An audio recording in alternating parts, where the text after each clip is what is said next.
Alright, after I've tumbled and washed, I size it, and that's all 9mm. It's been tumbled and washed. It's been set up to dry. No, it's not 1000% shiny, okay? But then for me, I don't need it all that shiny. I just need it clean and free of carbons and dust and dirt. So I tumble mine, in my tumbler with the dirt, as I showed in a previous video. Now I'm going to run me sizing some, just to show you it does work and it can be reloaded.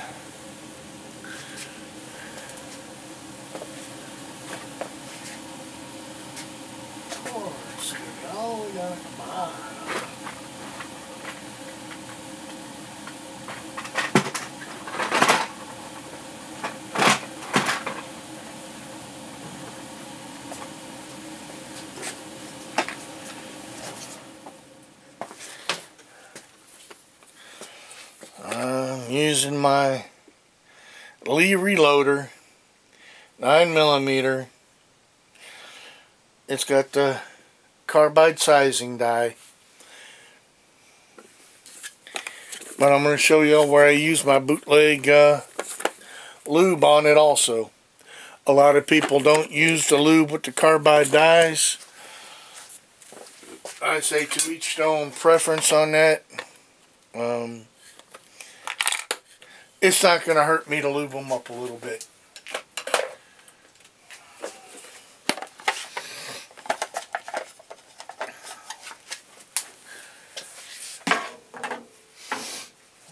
Now, come around here to the Lee press. We take the die and the seat or shell seat or however you wish to call it. Put that in there like so. You pull your die out like so. I go ahead and begin. It's not going to kill me to start it. And I'll go ahead and bring my seat up.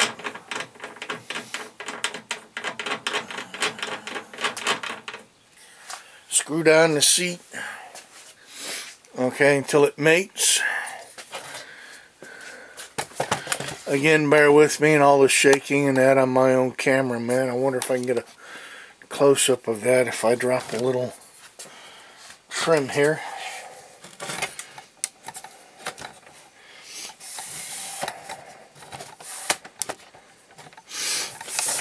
Like I said, I'm my own cameraman.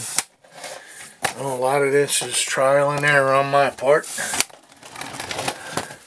But it will not be edited in any way, shape, or form. Where the two meet, I seat my die. You really can't see up in there, but I will take my word for it. They're just seated, nice and easy. And back up to the top of the die here. Back up a little bit. Some do, some don't.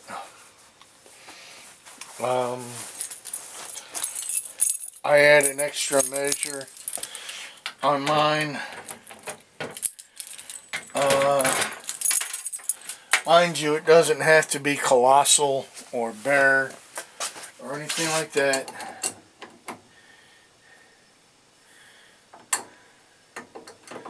Just a little. Wow. That's still good. Checking the mating and all that. Now, I just run these.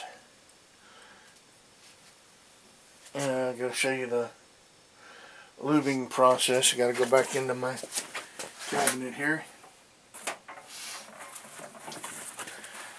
The lubing process. I use paper towels in my lubing process.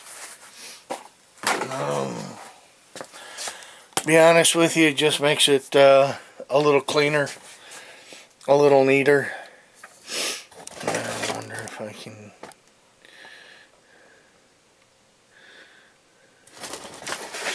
There we go. You want to make sure that all the tops of your rounds are facing away from you. And you do this to keep the actual lube from getting inside your brass.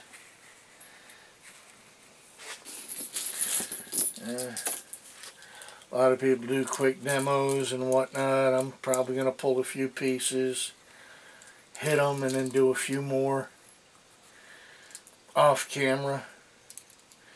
But kind of get you a little winky dink on what I do here. And everybody's different when they do this.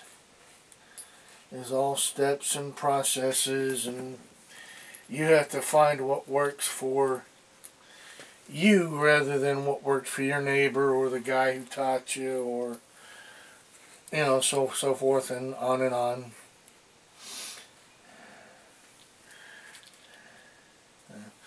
Got a few. Grab my spray here. Gotta shake it up, make sure it's all mixed up, and that your alcohol and everything's all mixed together. And just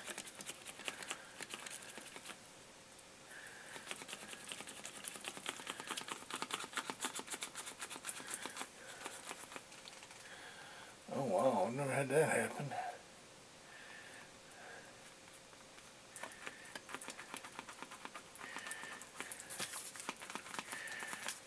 Huh.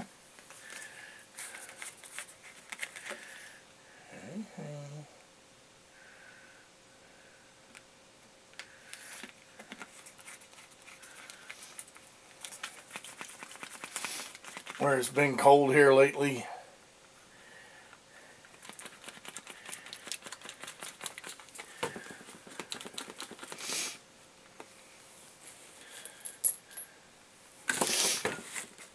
all the lanolin's kind of sticking to everything. A lot of people say that's why they don't use it.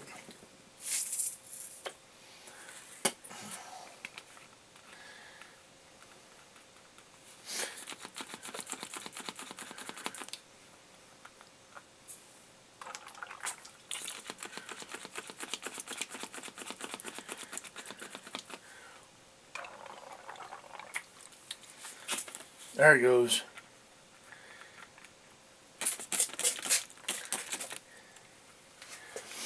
And his lanolin almost had a Pier 56er. Haha. Yeah, but sometimes you gotta do that because the lanolin gets real thick. But that's a good thing. I kind of want it thick on my... while I'm reloading anyway. There we go. The spritz is often better. I don't have to tell you that. But as it's all over this paper towel, all I've got to do now is roll it one way or the other way, and it acts like an ink pad or an ink stamp, and it applies it to the shell casing without a lot of fuss or muss. You just roll it and boom, you're done. Apply a little more to the paper towel.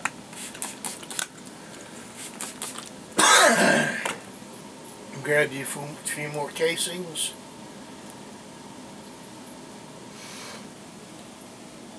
6, 8, whatever you want to do at a time. Lay them out, roll them through.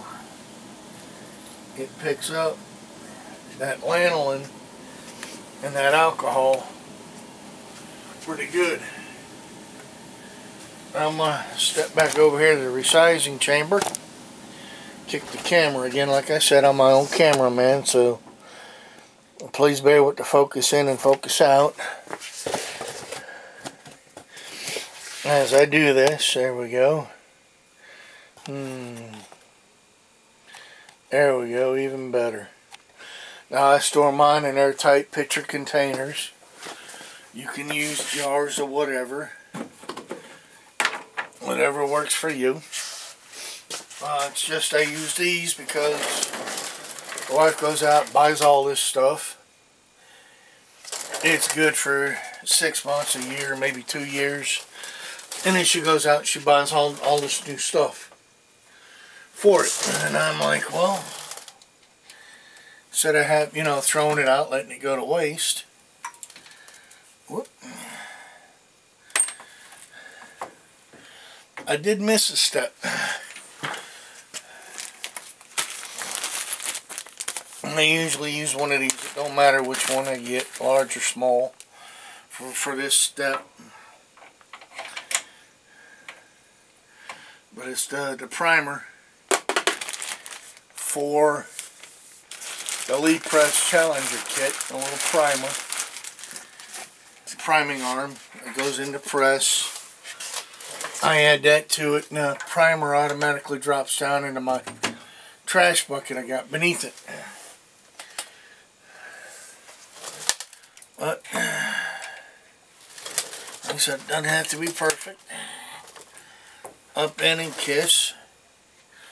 Then you want to take the brass itself, inspect it for cracks, case bulging. Knock on wood, I guess. I've been a little lucky with that case bulging. Okay. I have been able to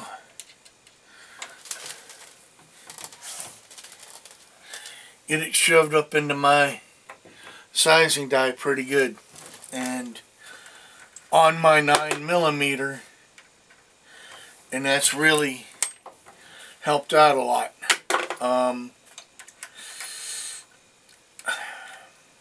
With my 40 and 45, I don't know if it's the die itself or if it's the way the primer has to come out. Even if it is a pair of Glock fired brass, I can't get it fed into the primer. Like I said, you just run through this. Every other one you stop, you take a real good look at and make sure it's coming through for you.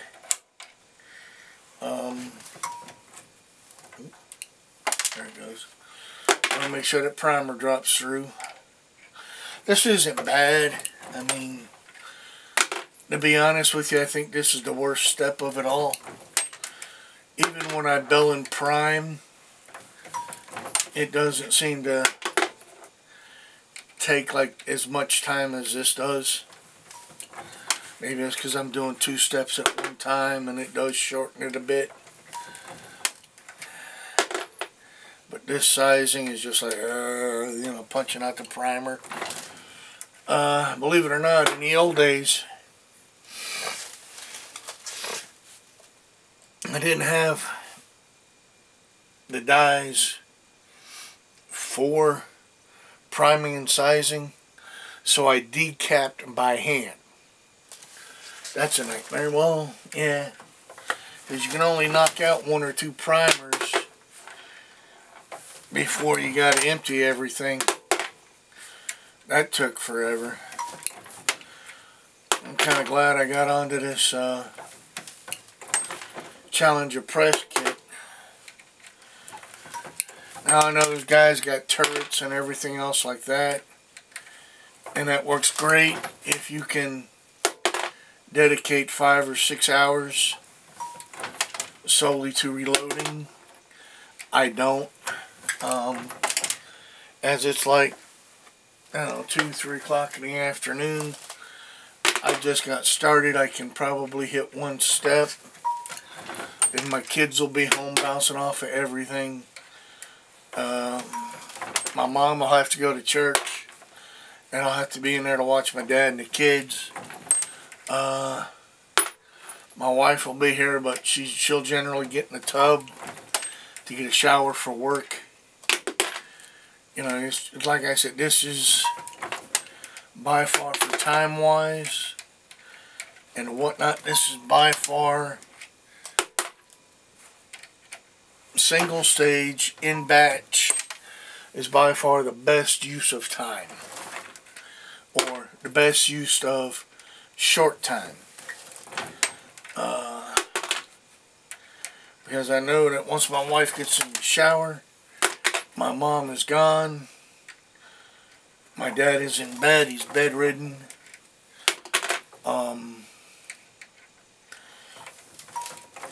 He's got movement, but he can't, how to put it, he can stand up and pivot real good. He can sit up in bed. As far as walking and that goes, that's a tough run for him. Takes a lot out of him first few steps. Then he loses his balance. So I got to be there to make sure he doesn't get up, run around, or attempt to get up and run around, I should say. And that the kids aren't making kids out of themselves, if you know what I mean. They can be quite the monsters. Again, we stop, we take a look at one and make sure it's not cracked. Primer hole is clean. The brass itself is alright. It's not shiny, but I don't need my brass that way. I use sand in a tumbler. I know sand is going to dull, but I can shine it up with a few drops of Brasso in the sand. But I don't use it. I know others that do. And then there are others that, you know, anything with ammonia will destroy brass. Yes, anything with ammonia that the brass is actually soaked in for any length of time will destroy the brass. Okay, but there you have it. Quick, simple, easy, on the cheap.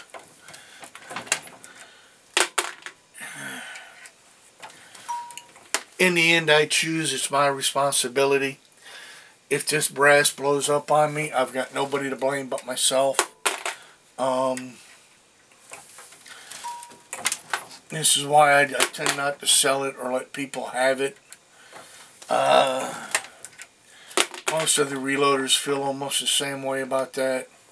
That once it's loaded, it's their responsibility for that round. And once that round, whether in the chamber or on the floor or wherever, does damage, that responsibility is had by that reloader.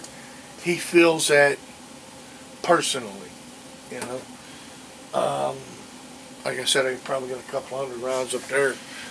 Just going to knock out the primers and throw them in there after I grease them up. My grease pads should be good down there. Like I said, I use very little of that. Matter of fact, I'll spin it back around here and focus in on that, and you'll see me spray. Spritz my paper towel.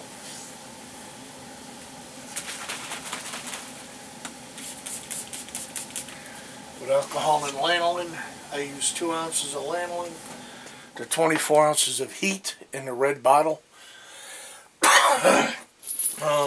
When people ask, you know, why do you do it that way? Well, okay, so I go out and buy the Dillon lube. You read what ingredients are in Dillon lube, and it's lanolin and alcohol. Why not take a good chunk of your money as you're starting out, buy a 14-ounce tub of lanolin and a case of heat, or 2 cases of heat, and work that way. Okay, it's the same deal. The same thing over and over. And I rub the brass into that and get it soaked and moked and stroked and on the lanolin and alcohol. It's like using an ink pad. And you just roll the brass right over it. Why everybody's got to make a special woohoo out of it, that it, you know, you have to use Dillon lube, you have to use Lee sizing lube. Yeah. Whatever you're happy and content with. Like I said, I got enough lube and lanolin to last me the rest of my life reloading. I got enough powder for reloading that'll last me a lifetime. I got to buck up on some more primers and casings I pick up at the range. As you see, I'm not hurting for casings in any way, shape, or form. They're all here. I have some that are started up top, as I showed you earlier, one of my earlier videos. But that's 9mm, 40, and 45. Just waiting to be reloaded. I mean, batch style, cheap style. That's what I'm running today. Peace out. I choose, therefore I am responsible. Look to your own responsibilities when you're in the fight, as the man says. And today, in promo day, I'm pushing this guy right here. You all know who that is? That's Yankee Marshall channel. Go check him out too. He does some, where, not reloading, but where, you know, polishing guns and stuff like that with rags or Mother's Mag. Go check him out. He does some builds. I call them add-ons. He takes an already frame slide and he adds his own barrels and grips, and you know, he doesn't like Moss and Virus. He makes his own, or finishes, buys the 80% and then finishes it. You got to check him out too. But give Yankee Marshall and Moss and Virus a look at. Remember, I choose, therefore I'm responsible. And where we're going to be at in this fight, I don't know.